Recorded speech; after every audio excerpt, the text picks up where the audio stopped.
So welcome back to Third Age Reforged and to another battle replay, and I'm actually going to be recording this one directly after the Siege of Umbar that is going to precede this one, just so that I've got something to post in the week interim that I'm likely not going to be able to post a great deal.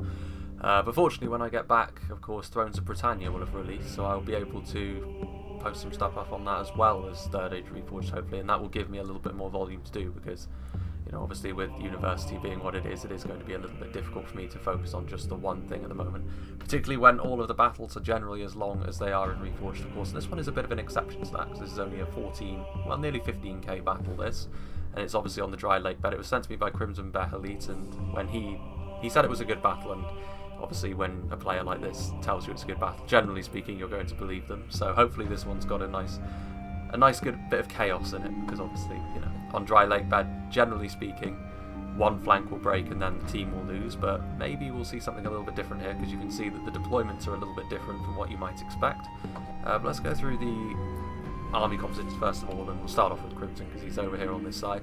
He's playing as Khand, and of the two more heavily focused cavalry factions, Khand are probably, in my opinion, more preferable to my playstyle than Rohan are, simply because they tend to be a little bit more forgiving.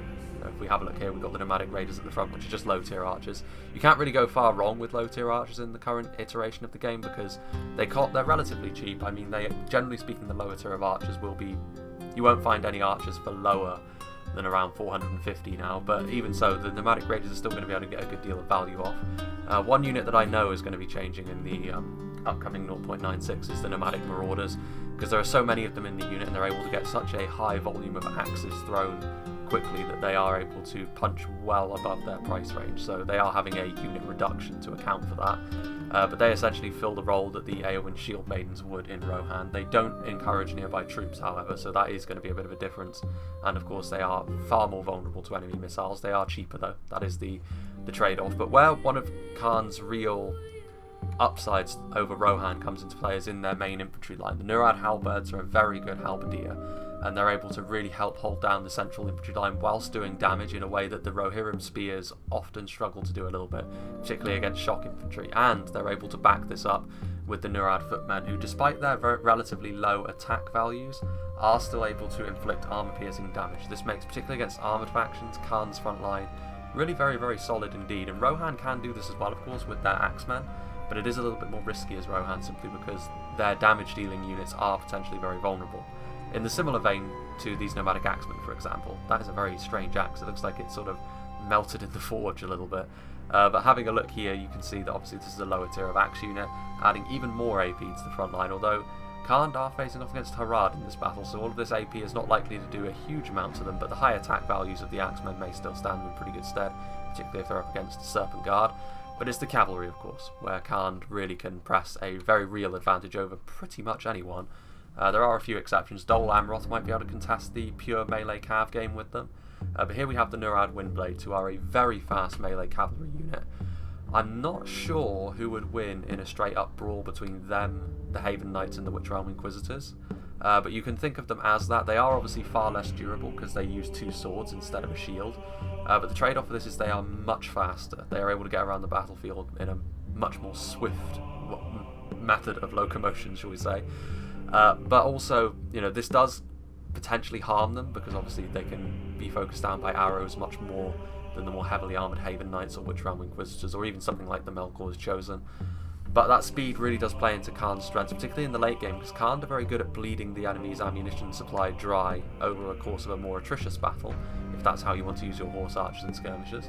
The nomadic scouts are essentially the mounted version of the nomadic marauders, even in terms of formation. They are axe throwers on horseback. This is the sort of unit which will be very useful against the likes of Dol Amroth, who have no, obviously, ranged cavalry units, so those armor-piercing axes, as they are thrown, will help tip the balance in the fight. But it's horse archers, of course, where Khand and their Mongolian influence are going to be very strong. Nomadic light cavalry are the lowest tier of horse archers, but they are very numerous and quite cheap. We also have the Brotherhood of the Lance back here, who are quite a fragile lancer unit, honestly. You know, it's a far cry from the days when they used to be one of the tankiest units around on horseback, but they are still exceptionally damaging. Very much a glass cannon, but if you get a nice charge off with them, they can do an extreme amount of damage. What certainly aren't glass cannons are the Variag Cataphracts, who are mixed in actually with the Chieftain's Vanguard, so all of the high tier Khand cavalry is here today.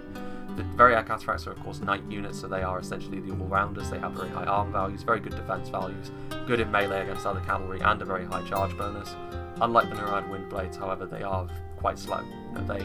They're pretty much the only Khandish cavalry unit you could term as being very slow.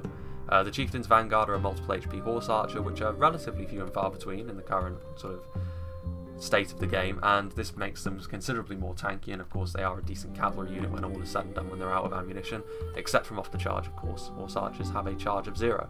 And then there is another unit of nomadic scouts, so a more quality focused Khand army with their cavalry. Usually Khand can have a lot of cavalry, but they have spent a little bit more on their Nurad infantry units, which of course gives them a pretty solid infantry corps. Across the field from Crimson, we have Sargon II, who is playing as Harad. He's got a front line of 3 Southron archers, which against the foot archers that Khand have are going to be superior to the nomadic raiders, but with the horse archers it might be a little bit more of a different story. Looks like the armor piercing of Khand is going to help out, however, because Harad have gone for a very heavy core of these dismounted Serpent Guard, who are the most heavily armoured of the Haradrim infantry line. They do have a lot of these Muhad warriors as well, but they are not so heavily armoured. But again, against the Nurad footmen, they don't have the best. They don't have the highest stats of the Muhad warriors. It's more a case of them having quite a few men in the unit, which is their whole deal. Moving back here, we do also have the Champions of Nafarat, however, and that is going to be enough to defeat any infantry unit that Khand have. Whether that will be enough to deal with the cavalry remains to be seen. Have a couple of units of the Serpent Guard over here, Lancers again. Against the Khandish cavalry, however, against anything except the Brotherhood of the Lance, they will probably struggle, because all of the Khand cavalry, of course, is pretty good in melee, especially the Windblades, and that goes for the Black Serpent bodyguards as well. They are multiple HP Lancers, they are not knights. This is an interesting inclusion, however. Mumakil in 0.95 are hard countered by all kinds of javelins, which makes their use extremely risky. That is going to change a little bit in 0.96. They will be made a little bit more forgiving. You can't just essentially make javelins look in the general direction of Mumakil and they will die, so Harad will hopefully be able to utilise them a little bit more thoroughly in 0.96. They of course have their ranged attack as well, but with the nomadic marauders in the current state of things and the nomadic scouts, which are of course mounted variants, I wouldn't suggest the Mumakil are going to last very long. So I do think Crimson has got the benefit on this flank, at least in terms of pure composition. We also have Rohan, played by our Norian Guard, the other cavalry-focused faction.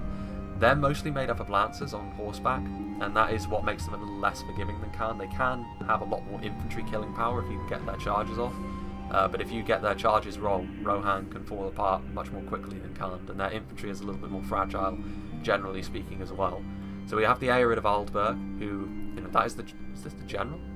General in a unit of Aerid of Aldberg is interesting, because of course this means he won't have the benefit of a multiple HP bodyguard unit. But they are good lancers, obviously, the Mounted Royal Guard as they used to be known as. We've also got quite a heavy amount of Riddermark cavalry and the Eastmark riders, so he's got the full gamut of sort of lower tier to upper mid-tier cavalry, I'd say the Aerid of Aldberg are, and also some more Eastmark riders. So a lot of lancers against Khand. When Khand is on the field, that's always a ballsy move, because Rohan, in terms of a sustained fight, can't. But Rohan have gone for a full cavalry army, so it's going to be complete chaos. They've gone for a lot of Riders of the Fold, which are a very good horse archer. They finally arrived in 0.95, I'd say, because they've always been a very disappointing unit. They've always been far more expensive than their stats and effectiveness really deserve, but now they are honestly the most efficient horse archer Rohan can field. And then back here we also have the Red Shield of Eckenbrand. In the current patch, they have been described as being a little bit disappointing overall, and I think this comes down to the fact that there aren't enough of them to really make it worth it. They are technically melee cavalry, but against most things they will tend to lose, at least in terms of the targets you would expect them to do well against, but they are another horse archer unit, so the horse archer corps is going to be here.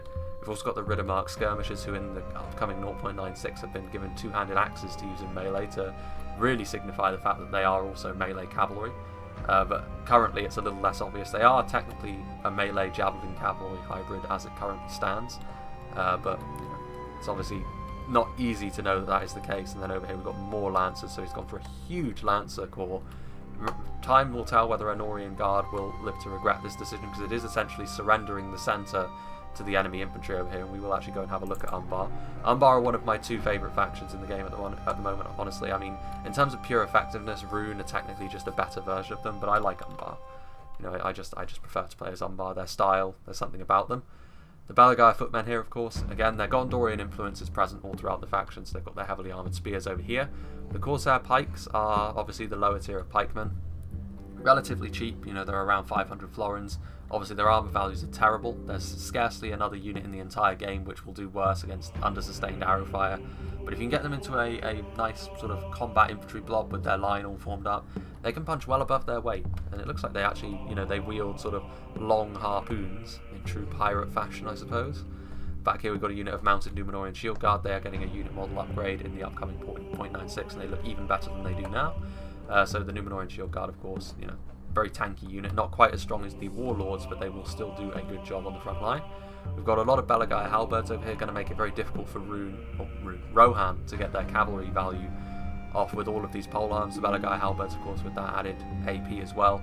The pikes are a little bit cheaper, but they don't have the benefit of that AP. There's a lot of polearms here on the front line from Umbar, so a good pick, honestly, against Rohan, but obviously the horse archers will do a lot of damage to the Corsair pikemen. But more footmen back here. Also, we've got the mercenary guildsmen, so saving a little bit of money, deciding not to go for the Castamir's Chosen as most people tend to with Umbar, and instead going for the basic mercenary guildsmen. Not quite as good, of course, but they are a little cheaper. Their morale, however, really is a misfit with Umbar. Most of Umbar's units have got higher than average morale. Their highest tier are very difficult to break. Balagai footmen. We've also got some Corsair savages here and some footmen out here. And then at the back, the general's bodyguard are the Naru Royal Guardsmen. So spear units, so it's going to be difficult again for Rohan to do a lot of damage to them. Moving over here to the final matchup, we have Mordor Sky Warrior 299 playing as them. And we've got some mounted Numenorian Shield Guard and some mounted Temple Inquisitors, real beasts in a melee fight, obviously, wielding their sword with both hands. And then over here we've got the Melkor's Chosen, so a big cavalry presence in addition to these Morannon archers. And as we move backwards into the bulk of the Mordor army, we've got some Morannon halberds again, some Morannon infantry in loose formation. He's also set up a defensive position over here with the Orc javelins, getting those stakes into the sort of gap, and some Temple Guard out there, as well as some Orc maulers. The Temple Guard with their AP missiles, be interesting to see how they do. Morannon heavy maulers, and then back here we have the Mordor general, I believe, which it looks like are indeed the Nazgul. They're a little bit separated from their army, however, so they'll need to shimmy on upwards to the front line relatively quickly. And then the final army we'll have a look at are Arthedain, played by Mahim 270. He's got some Dunedain mounted company over here, which is sort of basic lancers. Having a look at his main line, he's got a lot of Arthedain pikemen, which is a very common pick for Arthedain, I've noticed. Again, Arthedain's phalanx is a very strong point of their defence. With the Avendim spears, that's a relatively cheap, and that's a front line which will hold for a long time. Got some Arthedain marksmen here at the front with an armour upgrade as well, so they'll be able to trade relatively effectively with the Orc archers despite their lower numbers. And then we've got some dismounted Fornoster Rain Knights as well. And the Fornoster Rain Knights should do relatively well against most of the Orc units. And against AP, they may struggle a little bit. They'll lose a few unit models. But for the most part, they should be okay. Mercenary War Chiefs, lower morale, but again, a similar story. We've got some Royal Court of House Armlaith, who are the multiple HP Lancers that Arthedain can field. Not quite as strong all around as the Knights of Innuminas are, but they are still quite strong nonetheless. And obviously we have some Dunedain mounted company. So, let's begin. And this battle will be chaotic no matter what, purely because of the Rohan composition. You know, a full cavalry composition necessitates a lot of movement and a lot of more risky plays, and it will also necessitate, I mean, Harad are already falling back because they're worried about their flank being collapsed in on.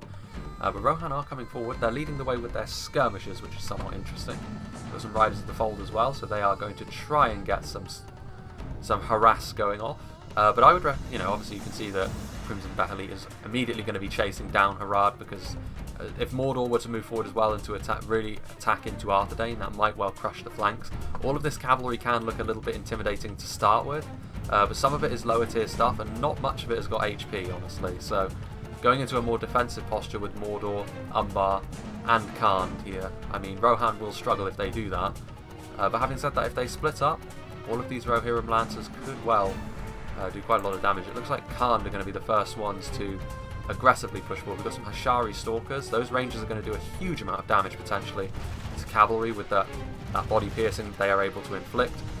But the Khandish Horse Archers are going to be able to respond in kind. The Hashari and indeed all Rangers don't really have the highest armour values. They do get a few kills there. They are going to be able to fire into the Khandish forces as they advance, however. Having a look down here, you can see that the Rohan cavalry blob sort of just sitting quite happily here in the middle. What's going on over there? Oh, can see that actually there has been an engagement here. The Númenórean Shield Guard getting into these Riddermark cavalrymen. The Númenórean Shield Guard, I would say, considering that charge from both sides was relatively tame, I would expect the Númenórean Shield Guard to win. Especially considering they're this close to the Mordor lines, and some archers could easily just turn around and start shooting them in the back, negating their shield value entirely. Meanwhile, you can see over here that already chaos is starting to reign supreme. The nomadic raiders are being accosted by these Riddermark cavalry. Perhaps chasing them a little bit farther, because obviously with the nomadic scouts here, the Axos, and that is a lot of arrows being just poured into this big Rohirrim blob. Trying to see everything that's going on is going to be difficult, because really the Rohan player is going to dictate how quickly this fight goes. The Dunedain Mounted Company is going to charge right into the front of these halberds, which is risky. They weren't braced, but having said that, as soon as the halberds start to get their halberds down, the Dunedain Mounted Company are going to rapidly start to lose unit models, and also friendly fire being poured into their backs. What's going on over here? How are the Mounted Númenórean Shield Guard doing? Defeat seems certain. I mean, actually some Dunedain Mounted Company came over here, and looks like some cycle charges going on. Mordor needs to come to the aid of their allies, however, otherwise they could be overwhelmed. I mean, look at this. This is just a horde of horses. And it does look as though the red team are sort of trying to bunch up in the middle, which honestly, considering all their cavalry, is not really the way I would go about things. Trying to stretch the enemy and find gaps would be much more efficient, I feel. Umbar are definitely not backwards and coming forwards, however. They are charging forth right up the gut. The Riddermark cavalry is retreating. You can see actually that the Arthedain pikemen have come forward, and the phalanx is already in effect, and the Belagae footmen. The spears can push through pikes, but not in a situation like this. They're already too spread out. They've lost too many unit models. Over here you can see the Dunedain Mounted Company are going to charge.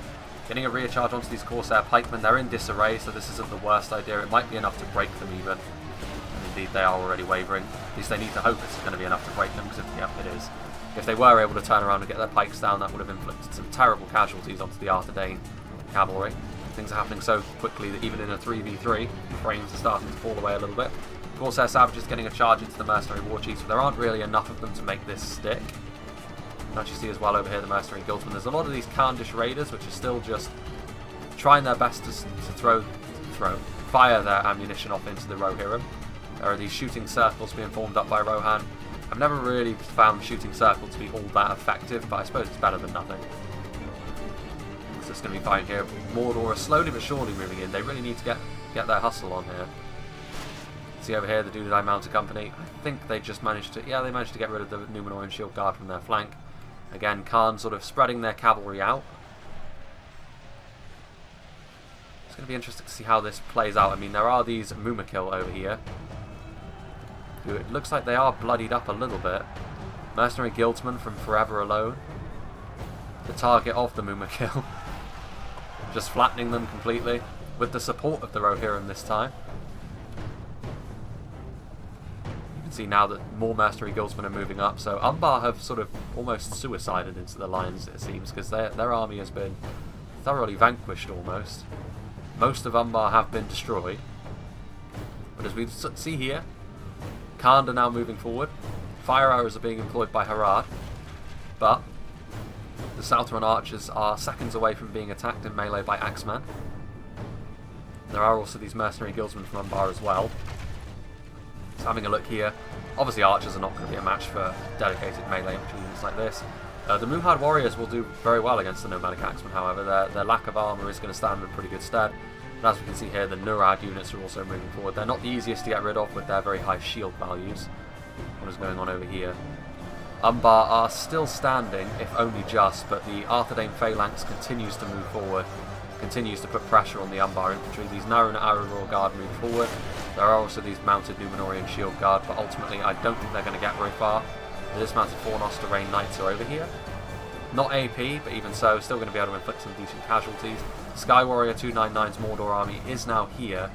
They need to be a little bit more proactive, however, because now Rohan are coming forward with a large amount of Lancers. Lower tier Lancers as well, so any kills they can get against the soft underbelly of the Orcs will be greatly appreciated by the red team, who are off to a good start here. More due to Umbar's over-exuberance in the middle. Rohan charging forward. Victory seems certain. That won't last too long with the Melkor's Chosen. Even when the cavalry is in numbers like this, the Melkor's Chosen are going to be able to cut through Eastmark Riders all day long. Indeed, most of them are shaken. And also there are halberds coming forward, and despite the fact that they aren't quite as strong against cavalry as pikes in general, they do still have an anti-cavalry bonus, which is going to come into play in a sustained fight, especially against the more fragile Rohirrim cavalry, as the Orc Maulers. Some of the morale on infantry is already routing, however, so Rohan are able to get their shock values off. Time will tell whether Rohan's full cavalry army will turn out to be a good thing. Harad and Khand contesting the cavalry game over here. The Serpent Guard, the Variag Cataphracts sort of retreating back. Riddermark Cavalry and Aelred of Alberg, one of the Mumakil falls. I can only imagine that there are axe throwers trying to bring down the Mumakil. They're too big of a target not to, but these Serpent Guard getting a nice rear charge into these Nomadic Axemen. And the Nomadic Axemen routing again. Lower tier of Khandish units in a similar vein to their Orc allies. Not going to be the best when it comes to dealing with shock damage. One of the enemy forces has lost half their men. These Serpent Guard are getting a nice wraparound onto these Nurad units. Overall, I would say Khan should probably still win this fight. They do have some Umbar forces over here to back them up as well, but Harad are off to a decent start over here, all things considered. And they're, well, yeah, their lines are sort of crunching in on Khan's position. I think, yeah, these Mumakil are running amok now, so they're just going to be charging around the battlefield almost aimlessly. The Khandish Horse Archers again. It's really difficult to keep track of the Rohirrim Horse Archers and the Khandish Horse Archers and what damage they're doing, because there's so many of them running around the battlefield. You can see that the Eastmark Riders are also moving in slowly into melee. The Red Shield of Ekenbrand are in here as well. Pretty difficult to take on individually. It's going to take a more concerted effort to bring them down. But Arthedain able to clear up what's left of the Umbar infantry here in the middle. The Orc Javelins are here. We have lost half our warriors. What are the Orc Javelins going to go after? It looks like they're going after the Mercenary War Chiefs. Interesting target. The War Chiefs is something which Mordor with their fear can deal with in other ways. The Arthedain Pikemen might have been a safer bet, but Mordor have moved forward, and they are now enveloping what forces came forward to destroy Umbar, so an eye for an eye. As we can see over here, Melkor's Chosen chasing the enemy a little bit too far, and the Dunedain Troll Slayers in melee have got those axes that they whip out, and also their javelins are pretty lethal as well, so any volleys they got off into these Melkor's Chosen beforehand are going to be very, very deadly indeed. Let's just bring it down to half speed for a little bit. The Morannon Halberds are still moving forward, however, getting into melee with the Dunedain Rangers. Arthedain did have all the tools necessary to inflict some heavy casualties, but ultimately Mordor might have enough to just overwhelm them in the end. If we have a look here, the percentages have closed significantly. I think most of this comes from the fact that cavalry has got a high shock value, so early on in the game you saw Umbar were not really able to deal with the Rohan cavalry and the Arthedain advance, but as time has gone on, the cavalry has become weaker and weaker, and the more dependable infantry is going to come into its own. Harad, meanwhile, have still got a relatively solid position going on here. They've still got their Black Serpents, they've still got archers firing in. As we see down the line, however, the addition of Belagir Halberds as well. Although most of the Khandish infantry has been thrown off, but now another wave comes forward. Harad's infantry doing very well though. The Hashari Stalkers are also not half bad in melee. And also we have these Nomadic Marauders, these Axemen, very efficient as things go. But they are immediately going to be charged down by the Aelred of Aldburg. Overall, the strongest Lancer Cavalry Rohan has decided to field in this battle. They decided not to field their first Marshal's Bodyguard, or even more surprisingly, the Sons of Yor. And here come the Black Serpents over here, trying to finish off what's left of the forces, coming to the aid of the Aelred of Aldburg. But the Haradrim infantry line is holding, actually. It might probably be victorious in the end, actually. All of this Serpent Guard, despite the fact that there is a lot of AP facing them down, the support of all their archers and the very numerous Muhad warriors is propping them up. And yeah, looks like Harad are going to have victory on this flank, but having said that, Khand did shift a lot of their cavalry over to the middle here, and the Variag Cataracts are here. They've also taken a bit of a beating, however. The Riddermark cavalry is here and on hand, and there are also the Red Shield, but the Red Shield are broken. You can see over here the Chieftain's Vanguard, who also have taken casualties as the fight has gone on in the midst of all this chaos, but they are of course multiple HP, tanky as well, difficult to bring down. But we are more or less now. Well, we are over halfway through at this point. They have only half their men left. There are also Muhad warriors all the way over here, so Harad have managed to find themselves into the middle as well. fighting against the Morannon heavy maulers, but they are outnumbered over here and they've been enveloped, so the heavy axemen from Mordor should be more than enough to deal with them. Meanwhile, Morannon halberds, they're going to take a rear charge from the Royal Court of House Armlaith, but they're also taking ranged fire. The Naru Naaru Royal Guard are still alive as well, managing to stand firm where the lesser Umbaran units were not able to. Yeah, the Royal Court horribly outmatched here. One of the enemy forces has been destroyed, and I can only imagine that's Rohan, because I can't see a lot of their cavalry running around anymore. So how much damage were they able to do? I mean, it's a relatively even game. The red team is still ahead by 3%, but with the lack of the Rohirrim cavalry, that may well come to hurt them pretty badly, especially seeing as Mordor have got a lot of these forces left. A lot of infantry that could potentially wash over the Haradrim. The Dunedain Trollslayers are still here, however. How much damage these Arthedain skirmishers can do to Mordor might well be very key at this point, but the skirmishers from Mordor are going to do a lot of damage in kind. The Shadow Guard have got body piercing, the Temple Guard have got armour piercing, and they are still in perfect health with 53 men. As we move back over to here, so it's going to come down to whether Harad can really see this through for the red team, I think. Some Mordor forces have also made their way over here. Complete bedlam all throughout this fight. Khan's infantry were ill-equipped to deal with the Haradrim in this case, though. And the champions of Nafarat are now moving forward. Again, as a singular unit, Khan don't really have anything that can go toe-to-toe with the champions of Nafarat. They're just too strong. Their talents on horseback have to compensate for that. A dismounted Serpent Guard moving forward. So Harad, quite eager to bring about the end of what's left of Khan, and the Aelred of Alberg all too happy to help them with that. You can see over here the Black Serpent bodyguards as well, trying to finish off what's left of the Veriag Cataphracts. I did not see the Nurad Windblades in action in this fight, which is unfortunate because I would have liked to have seen them. But it's also highly possible that they just got focused down because they are a real lightning rod for ranged fire, considering how weak they are to it and how potentially strong they are if you leave them to their own devices. Still, arrow fire all over the place. Harad probably going to try and form up a defence over here, which is the right thing to do in my opinion. They need to deal with these heavy maulers lest they destroy all of the Haradrim skirmish line unopposed. And it does look as though these Black Serpents are going to get a nice charge off, and they immediately break those heavy axemen. So a nice charge there from the Black Serpents. The Aelred of Alberg still alive, so the Rohirrim player is not yet gone. His general's still alive as well. There's a lot of javelins coming in from the Orc Javelins, however. Cheap javelins, forcing the Serpent Guard, the dismounted variant, to waver immediately. Let's see how Arthedain are getting on over here, because how long they can hold up the Mordor advance may well prove to be pretty key. The Arthedain marksmen are starting to rout en masse, the Naru Naaru Royal Guard helping the advance of the Mordor infantry. And ultimately the Dunedain Trollslayers, they're not going to be able to hold up this entire front all by their lonesome. They'll probably be able to finish off what's left of this Morannon infantry. But other than that, not much else. There's still some Corsair pikemen left alive, but this was a real slaughter in the middle.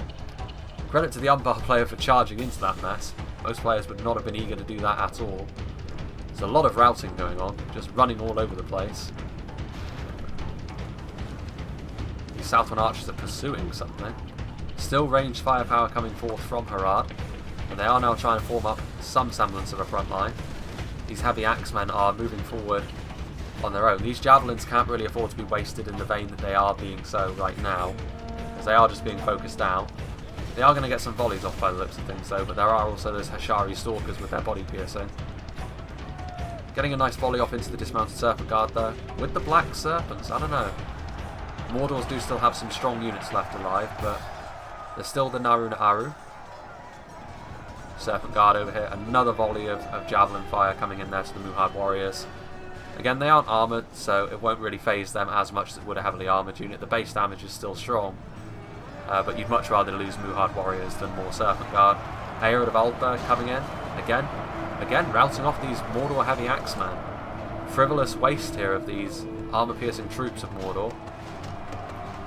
These Southron archers, again though, same thing is happening over here. They're pursuing the enemy too far, and the Nurad Windblades are still somewhat alive. There's still 3 of them anyway, with their dual scimitars, and they are carving up these Southron archers as they move forward. As we sort of come towards the tail end of this fight, these Black Serpent bodyguard If they can sort of bunch together, Warlord has fallen. well, there goes the Khandish His general. warriors will avenge him. At the hands of Southron archers as well. Love that Haradrim Hall. I think most of the range firepower of Harad is gone at this point, which is probably a bad thing because Mordor still have ranged power. Hashari Stalkers fighting. The Black Serpents, there's only 13 of them. Their hit points have long been expended in this fight, I would suggest. Our foe is Arthedain Marksman, Watch broken. how these weaklings run. Hunt them down. I think it's going to be the ranged firepower of Mordor which might well see them through here, unless Harad is able to get on them very quickly. Having said that, these Temple Guard are out of ammo, but again they're being sent forward on their own. Mordor haven't really advanced in a cohesive fashion here in the late game, and that would probably end up biting them in the ass. Because these Temple Guard are very good when you put them in a blob of infantry, but when they're isolated, they'll struggle a little bit more. Though having said that, Harad do need to surround them if they're gonna have victory over here. If we have a look, dead even. The balance of power is going in favour, however, of the blue team at this point. I think Mordor have just got too much muscle left. The Arid of Aldberg trying to get a charge off here onto the Morannon archers. They will be successful, getting a few kills, but it's going to be a token effort at most here, I think. Harad have really got no choice other than to really form up a blob and just hope that they've got enough survivability to see them through. The Black Serpents getting some semblance of a charge off onto the rear of these Temple Guard, getting a few kills for their trouble as well, but the Temple Guard, as soon as they turn around with their high attack values, they're going to be able to inflict some casualties in return. The General needs to get out of there as well, otherwise he's going to be in real trouble. The arrows still flying in, and again, a lot of Harad's units at this point are lower tier units, whereas Mordor still have some of their better units left alive. And also there's still the Narun Aru, still some Umbarim units around. The champions of Nafarat are good, but I don't think they're going to be able to tank out the amount of damage required to win this battle. Where are the Nazgul anyway? Nazgul have got to be somewhere, or are they? Yeah, they're with the Temple Guard. Yeah, with the help of the Nazgul, the Temple Guard will be able to tank out a huge amount of damage, and the Serpent Guard and the Heshari are going to be no match for them. So I think this is going to be a bit of a foregone conclusion. Harad don't really have the stopping power left to deal with the Nazgul, even if they were victorious everywhere else. The champions of Nafarat fighting against the Narun Aru Royal Guard. Under normal circumstances, the champions would win, but with the backup, there goes the Mordor General. Avenge him. His warriors Good effort. lose heart. That's a good effort there from Harad to bring down one of the Nazgul. Have a look over here though, the Corsair Pikemen coming to the aid of the Orcs, forcing away again with the pole arms, being able to keep these infantry at arm's length. Harad are doing their best here, but more and more it's going to sort of get away from them a little bit. It will be within 10% when all is said and done, however. But complete chaos in this fight. One of the most chaotic fights I've done in a while. And again, when you see a full cavalry army, that's the sort of thing you can expect, but it didn't pay out for the red team in the end. Because cavalry, particularly Rohan's cavalry, considering how heavily reliant they are on lancers, they don't really have the most staying power in a battle. And that ultimately, I think, was what cost the red team here in the end. I feel as though getting rid of some of the lancers and just going even for some lower tier infantry to help out might have helped immensely in this fight, or at least going for some of the more durable Rohan cavalry, like Sons of Yore. Knights are so good they're almost a must, really. And honestly, I'm surprised I didn't see the Warlords as well from Umbar. The only knight unit that was on the field actually was the Variac Cataphracts. His warriors weep and lose heart. A charge there to kill Casimir.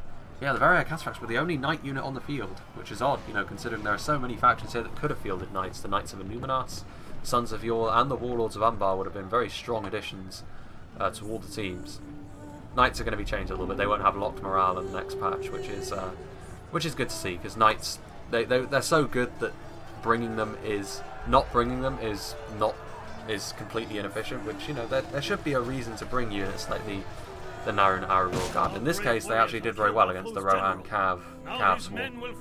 Haradrim General falls though, and we're sort of, where are we looking here? Well, all the generals are starting to fall in quick succession here. Harad and Rohan losing their generals in quick succession. As we see here, Southron archers fleeing for the hills, and it's really just the champions of Nafarat that they've got to deal with at this point. And some Hashari, although these Númenórean Shadow Guard are firing into the flank now, so it's going to be a last samurai-like situation as they sally forth into the overwhelming skirmish fire. Champions of Nafarat are a very tanky unit, all things considered, for a shock unit, who are based more primarily around their attack values, but not in this situation, unfortunately for them. Let's go up to ×2 speed. There's also this one Chieftain's Vanguard running around. Champions of Nafarat eager to get to those Naran Aru Royal Guard. Unfinished business with their Black Númenórean overlords, I guess, these savage troll men. They are going to get there. Credit to them, but they fall away for their troubles. Look at that though, you can see how chaotic this fight was just because there's very little in the way of lines. There's just bodies littered across the centre of the battlefield here in the dry lake bed. So this will certainly be the final fight that I show on 0.95, I feel, because obviously I said so in not 2 hours ago when I was recording the Siege of Umbar that it might well be the last one, but I had a little bit more time, so I figured instead of leaving it a week before I post anything up again, I'd at least have something in the interim. And it was a suitably chaotic fight to end things off on. And having a look at the kills, you can see that Umbar getting the least amount of kills overall, and he did charge headlong into a full cavalry stack and got surrounded by a phalanx, so that's unsurprising. Exactly the same amount of kills for Mordor and Khand. However, Mordor, they may well have won the battle in the late game because they were obviously not part of the action until a little bit later on. They were lagging behind a little bit. But Khand, with all of their skirmish firepower, obviously did very well. But Harad getting the most kills, unsurprising again, they seem to do very well. Their line seemed to hold out. Rohan, 973 kills. You need to be getting more than that if you're going for a full cav stack in order to make it worth it. And ultimately, I think that's where they fell down. Rohan's infantry may not be the strongest, but they do still have some good options. The Westmark Red Shields, or the Marshals of the Westmark, or the Marshals of the Red, how they used to be called. They are a very strong axe unit. Every time I've seen them used effectively, they can really do a lot of heavy lifting, and I'm a really big fan of them. Rohan's infantry can do very well, and also their foot archers. They may well be cheap, but you can field a lot of them. And I know that there is one person on the Discord whose favourite Rohan army is to do nothing but horse archers and foot skirmishers and axe throwers, and to just kite someone into oblivion. I can't imagine anything more frustrating than to fight something like that unless you were prepared for it. But it is a viable way to play Rohan, and in this sort of situation when you're acting more as a support for your allies than forming up a front line yourself, it is something which might be worthwhile exploring. Arthedain doing a decent job as well, getting a very middle of the road kill count there, really helping to finish off Umbar, but Mordor were able to envelop them and ultimately destroy them. Having a look at Crimson Behelit's army, Brotherhood of the Lance getting a decent amount of kills, missed some of the charges. Windblades again, should have kept better tabs really on the Brotherhood of the Lance and the Windblades, all things considered.